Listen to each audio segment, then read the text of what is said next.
అమ్మయ్య వచ్చేసినట్టుంది నా కూతురు. అమ్మా ఎలా ఉన్నావు? నాలుగు పిలిచారా నన్ను ఇంటికి? సరే కానీ ఇవన్నీ తర్వాత మాట్లాడుకుందాం, ముందురా. ఎవరివిడే ఓ ముచ్చట్లాడేస్తుంది అక్కడ. అయ్య బాబోయ్, ఇందాక నుంచి రౌడీలు కానీ పురమాయించారేమోనని కంగారు కొడేస్తుంది కానీ రౌడీ రంగం మొత్తం అనుకోలేదు. అయిపోయింది నా పని. వీళ్ళిద్దరూ కలిసి ఇంకేం చేస్తారో నన్ను. వదిన గారండి బాగున్నారండి? ఎన్నాళ్ళకి వచ్చారండి బాబు? బాగున్నారండి? బాగానే ఉన్నానండి, ఇంకా బీపీ షుగర్ ఏం రాలేదు.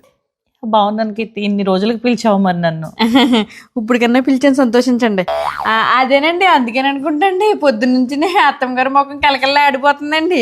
మీ అన్నయ్య గారి చేత కూడానండి మంచి మంచి బిర్యానీలు తెప్పించారండి మీకోసం. రండి, డైనింగ్ టేబుల్ మీద ఉంది, అందరం తిందాం. ఏదో మర్డర్ స్కెచ్ లా ఉంది. ఇంకోండి బాగా తినండి, ఒక మాట పడకండి. మీకోసమే తెప్పించారండి. ఎలాగ మమ్మల్ని తిన్నవాళ్ళండి, ఇది మీకోసమే పెట్టమన్నారు.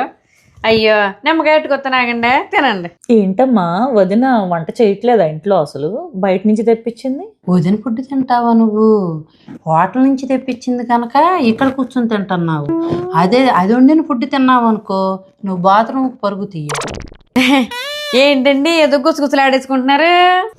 అదే వదిన, ఏంటి బయట నుంచి తెప్పించావా ఫుడ్ అని అమ్మని అడుగుతున్నాను. అది అడుగుతున్నారండి.